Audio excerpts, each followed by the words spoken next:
Friends, நேற்று வந்து நம்ம பாராளுமன்றத்தில் இருக்கக்கூடிய மக்களவை, மாநிலங்களவை பார்த்தோம். அதே போல் இன்னைக்கு வந்து மாநில சட்டமன்றங்களில் இருக்கக்கூடிய சட்டப்பேரவையை பற்றியும் சட்ட மேலவை பற்றியும் பார்க்கலாம். சரிங்களா? இப்போ மாநில சட்டமன்றத்தை பற்றி கூறக்கூடிய பகுதி என்னன்னா, பகுதி 6 விதி 152 முதல் 237 வரைக்கும் உள்ள விதிகள் வந்து மாநில சட்டமன்றங்களை பற்றி கூறுகிறது.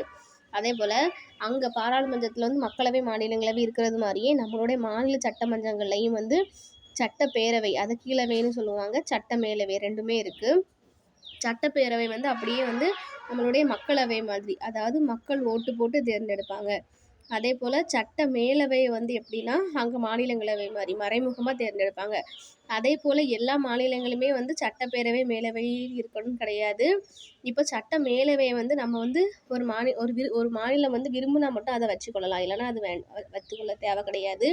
அதே போல் சட்ட மேலவை வந்து நம்ம தமிழ்நாட்டில் கிடையாது. சரிங்களா? அதை கலைச்சிட்டாங்க. சரியா?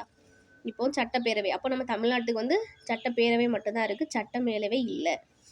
இப்போ வந்து சட்டப்பேரவையில் மாநில அரசு வந்து எப்படிலாம் பிரிக்கலான்னு பார்க்கலாம். நிர்வாகத்தின் கீழே யாரெல்லாம் இருப்பாங்க? ஆளுநர், அவர்கள் கீழே முதலமைச்சர் இருப்பாங்க, அவங்களுக்கு கீழே அமைச்சரவைகள் இருப்பாங்க. சரிங்களா? அதே போல் சட்டமன்றத்தில் சட்ட மேலவை, சட்டப்பேரவை. சட்ட மேலவை வந்து சேமஸ் மாநிலங்களவை. சரிங்களா? அதே போல் சட்டப்பேரவை வந்து மக்களவை மாதிரி சேமாக இருக்கும். அதே போல் அங்கே நீதித்துறையில் வந்து உயர் நீதிமன்றம், அதுக்கு கீழே மாவட்ட நீதிமன்றம், தென் மற்ற நீதிமன்றங்களும் நம்மளுடைய மாநில அரசாங்கங்களில் இருக்கும். சரி, இப்போ சட்டப்பேரவையை பார்க்கலாம். சரிங்களா? சட்டப்பேரவையில் வந்து அதிகபட்ச உறுப்பினர்கள் 500 பேர் இருக்கலாம். அதே நேரம் குறைந்தபட்ச உறுப்பினர்களின் எண்ணிக்கை 60க்குள்ளே இருக்கணும். அப்போது சட்டப்பேரவையில் வந்து 500லேருந்து 60க்குள்ளே இருக்கணும். அதாவது 60 விட கம்மியாகக்கூடாது, 500 விட மேலே போகக்கூடாது. அதுக்குள்ளே ஒவ்வொரு மாநிலங்களும் சட்டப்பேரவை உறுப்பினர்களை வச்சுக்கலாம். அதே போல் பதவிக்காலம் வந்து 5 years. அதே போல் 5 வருஷத்துக்கு ஒரு வாட்டி வந்து சிஎம் தேர்ந்தெடுக்கிறாங்க இல்லையா?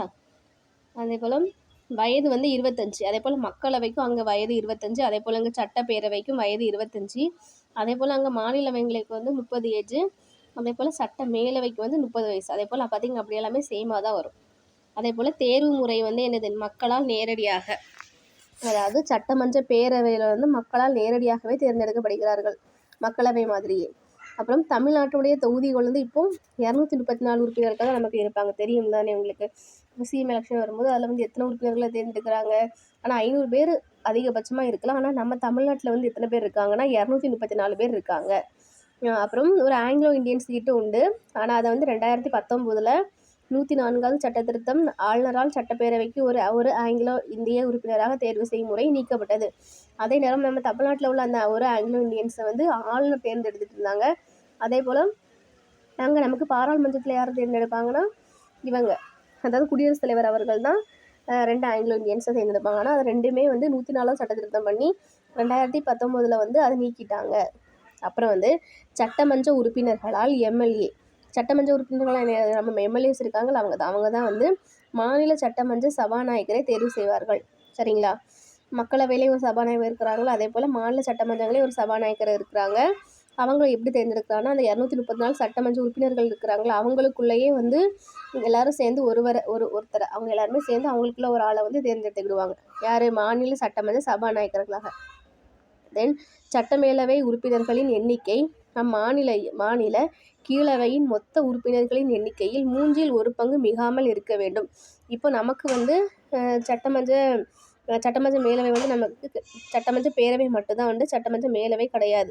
இதே நேரம் மற்ற மாநிலங்கள் பெரிய யாரெல்லாம் விருப்பப்பட்டு அந்த சட்டமன்ற மேலையை வச்சுருக்காங்களோ அவங்களுக்கு வந்து எப்படின்னா அவங்களோட சட்டமன்ற பேரவை உறுப்பினர்களை விட 1/3 பங்கு மிகாமல் இருக்கணும்னு சொல்லியிருக்காங்க. சரிங்களா?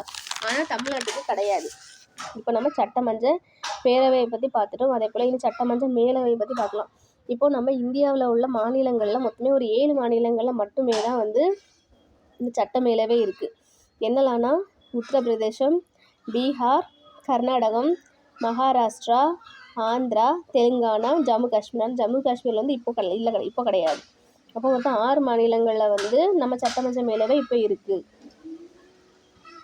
முக்கிய குறிப்பு பார்க்கலாம். நம்ம தமிழ்நாட்டில் வந்து சட்ட மேலவை 1986 நவம்பர் 1 வந்து நீக்கப்பட்டது. யார் நீக்கினாங்கன்னா எம்ஜிஆர் அவர்கள் தான் சிஎம்மாக இருக்கும்போது நீக்கினாங்க. அப்புறம் அதிகபட்ச உறுப்பினர்களின் எண்ணிக்கை வந்து சட்ட பேரவை உறுப்பினர்களில் 1/3 இருக்கணும். அப்போ சட்ட மேலவை சட்டமன்ற பேரவை உறுப்பினர்கள் வந்து 3ல் 1 பங்கு உறுப்பினர்கள் வந்து இங்கே இருக்கணும். தென் குறைந்தபட்ச எண்ணிக்கை 40. சரிங்களா? அப்புறம் சட்ட மேலவை தேர்தல் எப்படி பண்ணுறாங்கன்னு பார்க்கலாம். 3ல் 1 பங்கு உறுப்பினர்கள் உள்ளாட்சி அமைப்புகளால் தேர்ந்தெடுக்கப்படுகிறார்கள். தென் 12ல் 1 பங்கு உறுப்பினர்கள் படித்த பட்டதாரிகளால் தேர்ந்தெடுக்கப்படுகிறார்கள்.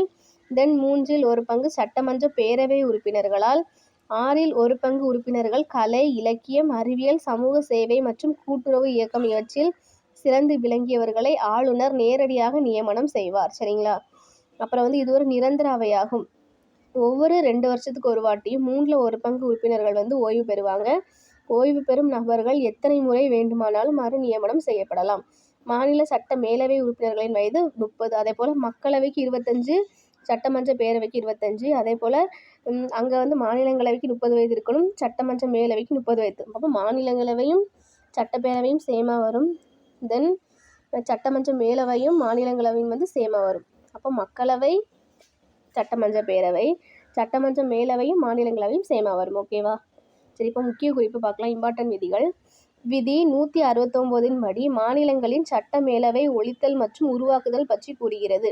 அதாவது நம்ம சொல்லியிருந்தோம், நம்ம சட்ட மேலவை வந்து ஒரு மாநிலத்தோட விருப்ப உரிமையாக தான் கொடுத்துருக்காங்க. அவங்க அந்த மாநிலத்தில் உள்ளவங்க விருப்பப்பட்டாங்கன்னா சட்டமன்ற மேலவை வச்சுக்கலாம். அந்த தான் சொல்லி இந்த 169 விதியில் சொல்கிறாங்க. அப்புறமா வந்து